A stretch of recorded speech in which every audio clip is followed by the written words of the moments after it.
19 is over. It's been over for 2 years now, if you know what I mean. And it's really hard to make any new friends, to go out with a woman.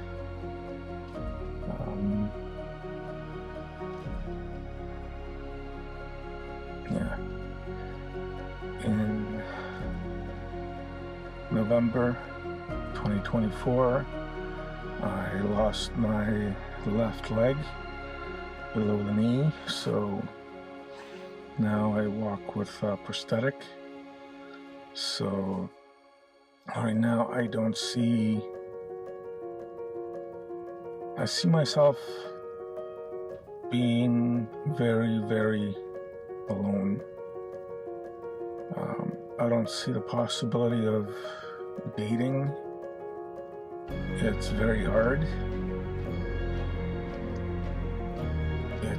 I've been watching a lot of the red pill stuff over like the last 2 years. I've learned so much, even looking at my past relationships. I see the faults, I see the good and the bad, and there's more bad than anything else.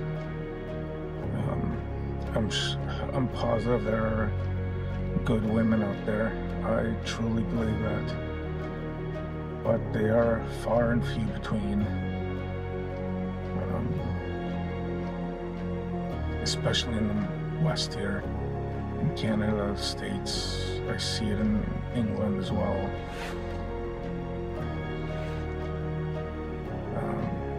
You approach a girl and you're viewed as a creep, as a weirdo.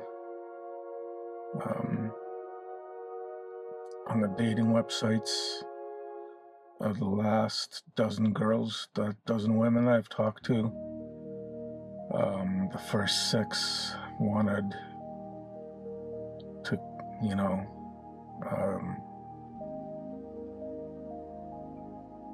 I don't know if they were bots or if they were real, but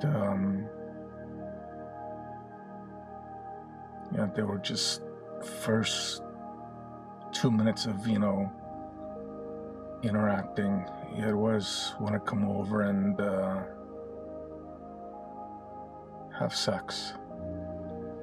I don't know if they were bots or if it was real or if it was just, a setup or something, but it just was off. Like, as a normal guy who wants to be, in a committed, trusting, mutual respect relationship,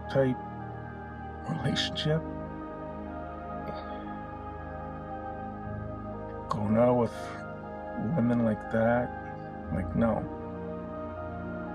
it's, I don't know if it's paranoia, but I don't want to be, me too'd into something and lose whatever I have left, which is essentially my car and, computers and camera. But and like the last 6 out of 7 women that I've talked to, they want me to pay their rent or bills or whatever, rent, food, whatnot. And as a normal guy, I want to take care of my girlfriend. I don't want somebody, my partner, to be dating 5 other guys and using 6 of us. But I'm 49. I don't want to play the games anymore. I'm just tired of the bullshit. And it hurts me. Now I just go to work, I do my photography, and I stay to myself. And I know watching stuff online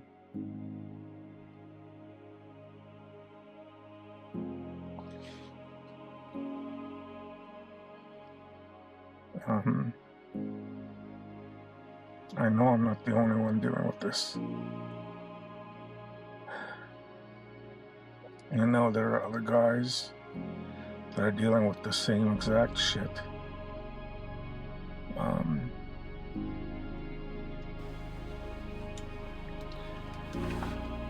So yeah, sorry I keep cutting out with the camera. You probably won't notice when I had to put this thing together, but yeah, I'd say like the last 4 years have been pretty shitty, pretty crappy. I hope 2025 changes everything. I don't know if it will, but it has to. It really has to.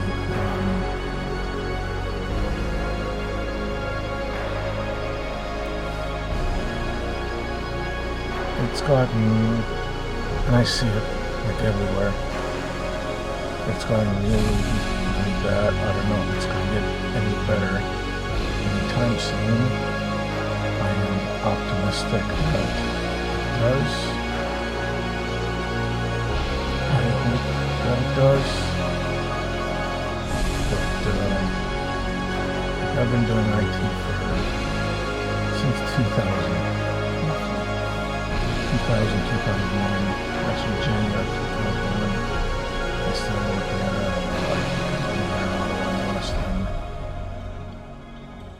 at doing call center work. I worked myself up to, tier 2 desk side support. Actually, hands-on work with, the computer and the person right beside me. And yeah, once I came back from the hospital in 2023, I was back home in December. Spent a month at home doing recovery. And I went back to work January, 2nd of this year. Without them telling me, they changed my job back to tier 1, which I thought was a step back. I was assured it wasn't, but yes, it was. So I did it for 9 months. I applied, for other jobs, and I knew, and I told my team lead I didn't want to do the job. I didn't want to be on tier 1, doing phone support, because that's how I started my career. And essentially, you work your way up to tier 2, tier 3, leader or team lead.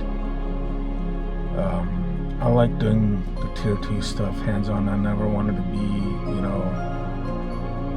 manager or whatever. There's too much. That's something I don't want to do.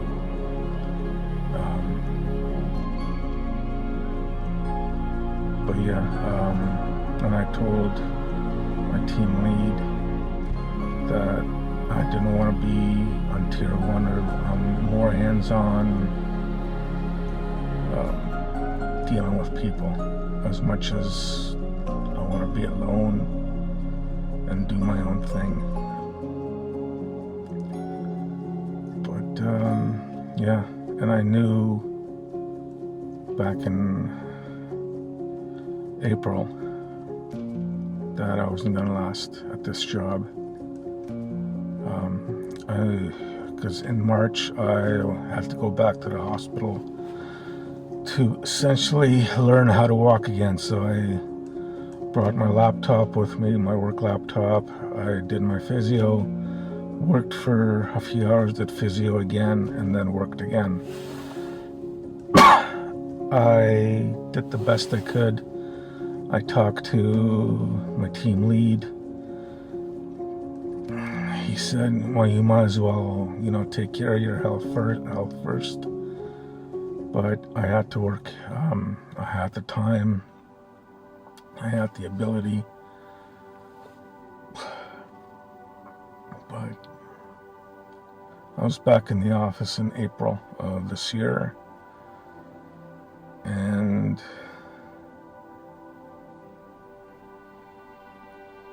it was like nobody gave crap about, and I saw change.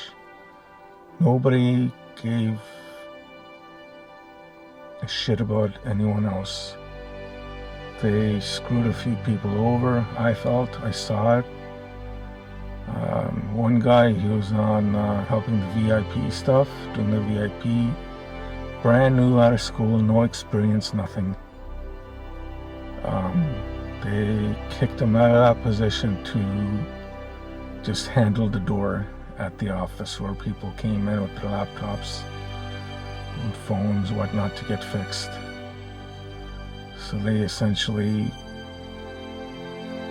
pulled the rug out of him from under him, switched his job as well, and yeah. And back in August, I knew that I wasn't going to last long, be there. I wasn't going to last long. They promoted a guy, the team lead, who was essentially doing drugs that he admitted to. I don't know if he was doing them at work, but I know on weekends he was, because I overheard him talking to another coworker. And the thing is, with that department, one of the managers back in 2022 told a coworker and I that he did all the paperwork for us to be extended, only for us to find out that he never even started the paperwork. So I was off for a month. My coworker was off for 2 months. Two of us, and then another guy did it to him for a week, and then for 2 months, and another guy they did it to him for a month, where they told him that they were doing the paperwork, never started it. So essentially, it was 5 or 6 of us, where they said they were doing the paperwork but weren't. It took them at least a minimum of 1 week. The average was about a month off for them to do the paperwork. So essentially, to me, it wasn't like a really good place to work. Typically, of all the places like that I've worked at, on your last day, we do like a lunch. Where the whole team gets together and says bye to the person leaving. My last day, there's literally nobody in the office. I came in at 8 o'clock in the morning, waited. Luckily there were no tickets in the queue. Nobody showed up.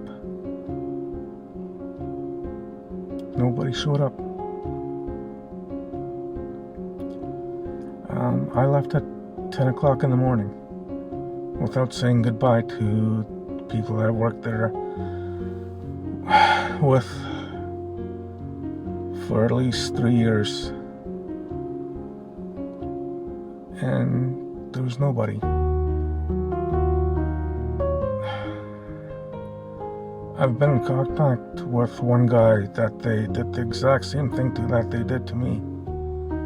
We're actually friends. And the people that I thought that were my friends, that I went to Toronto to see Blue Jays games. No contact whatsoever. At all. Just shows you who your friends are, who your true friends are, if you have any. I might count the amount of friends I have on one hand, and that's being generous. I know people have their own lives, their own families, whatnot, but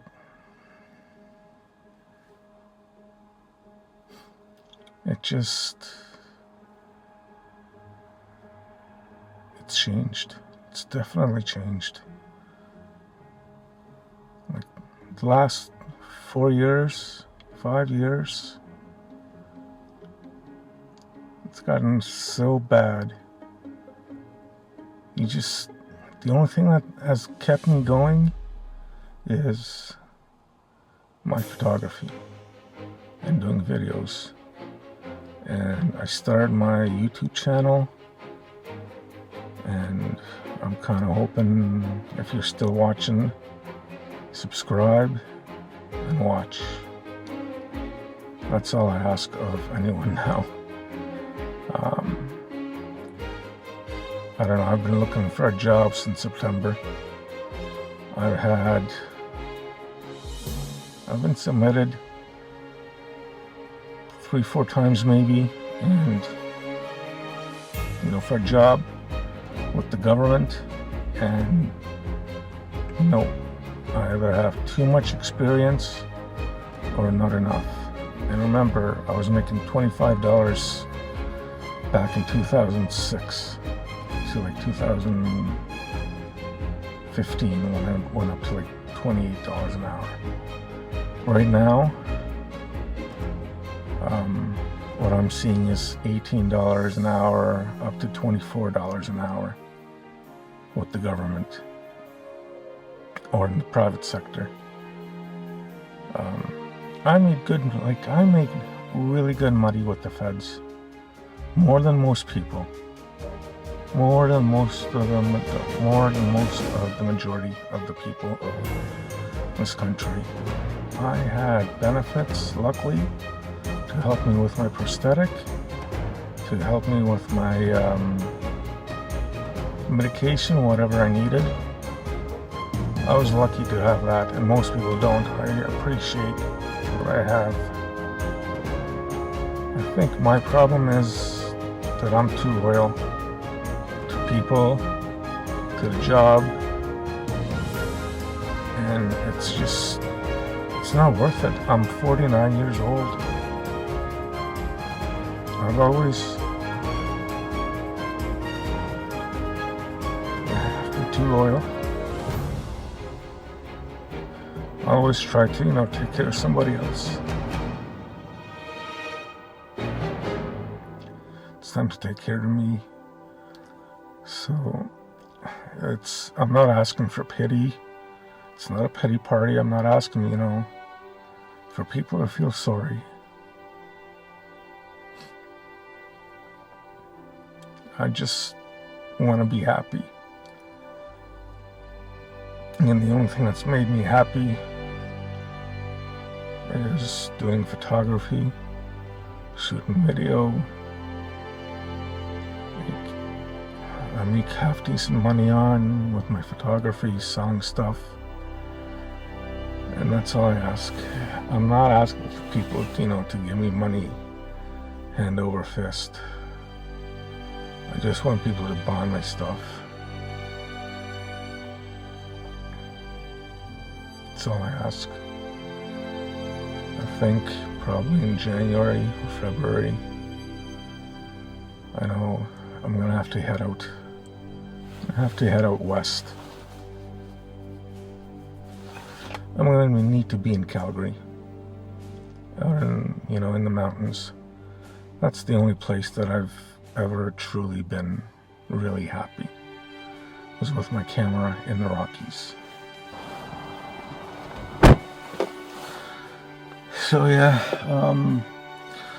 I'm supposed to get my catalytic converter next week. I'm gonna get in touch with a friend who's a mechanic. I'm gonna try and get him to install it for me. And yeah, because I replaced the front and rear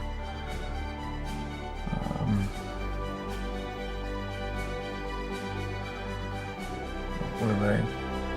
The high pressure fuel pumps. I got that replaced. I got the front O2 sensor replaced. And now I just need the catalytic converter replaced on this.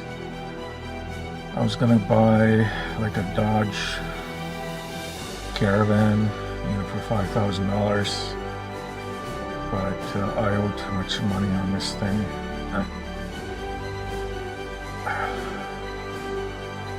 It's tough. I'm 49. It shouldn't be like this.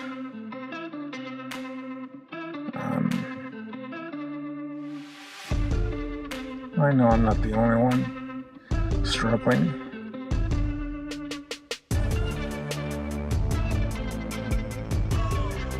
But it's tough. I bought like a bed or a mattress, hoping to live in my car out in the West. I have a few friends out there that I could meet up with. I've been watching like a few guys out there, Van City Van Life, and another guy,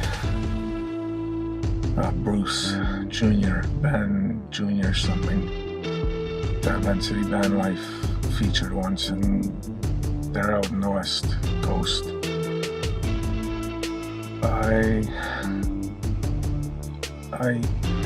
I just want to do my photography.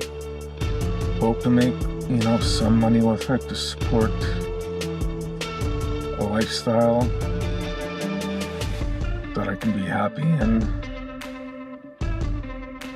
The only thing that I'm afraid of now is because of my leg, where I can take showers, because I need to sit, because I have to take the prosthetic off. Every time I take a shower, I have to change the liner, I have to clean the liner. Yeah. That's the thing. That's going to be hard.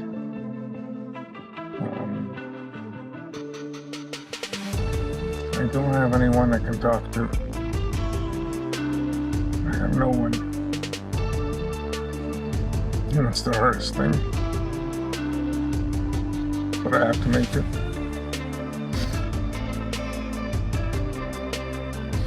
Because nobody in this world gives a shit about anyone else.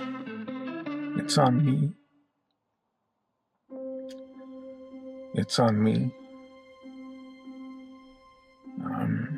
Because I have no one.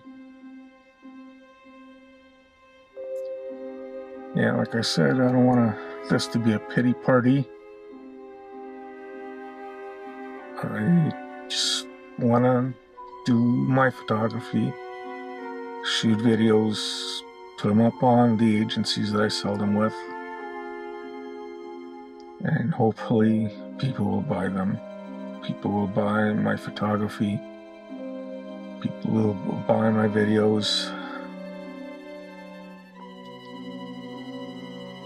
And yeah. That's, the only thing that's gotten me through my cancer, my divorce, the leg thing, my ex-girlfriend, was photography. That's been the only thing. That's been my passion as long as I've been alive, pretty much. And things have changed. Economically, societally, things are evolving. Yeah. the times of having, one job for life, one employer for life, it's been dead for at least, since the 80s, let's say. Yeah, it's all profit, control, and yeah, that's it. So I just want to do my photography. I want to travel. I hope this car can make it for another 2-3 years when I can get another one, something that will fit me better. Oh, there was Bruce Van Life Jr. That's the guy that I've been watching on YouTube. Lives in a van in Van City Van Life. Actually, the whole traveling, doing the traveling, living in a van or an SUV or an RV. I started watching Traveling Robert on YouTube back in 2015 after I separated from my wife. He actually got me to go to Monument Valley and Grand Canyon back in 2016. Then I met my ex-girlfriend in 2017 in January, and in March I was off to Calgary for 3 months. I actually flew her out for a week so we could go see the mountains, Banff, Jasper, Vancouver. We drove all the way from Calgary to Vancouver down to Seattle to see one of my friends who lives out in Seattle, and he lives in a van, an SUV. An SUV. No, it's a Class 2, Class B RV, I think. I'll have to make sure, but I think it's a Class B RV. And he does the photography thing as well. And he got a divorce too, just like me. It seems like everybody's just, see a lot of guys just giving up on relationships, on women, and just doing their own thing. I might be caught up in the whole red pill bubble, but yeah, it is what it is. But yeah, I think I'm gonna wrap it up for this video. And so yeah, just subscribe, share, and just subscribe, share, and share the channel. So that's it for me for this one. So yeah, we'll see you in the next one. Have a good one.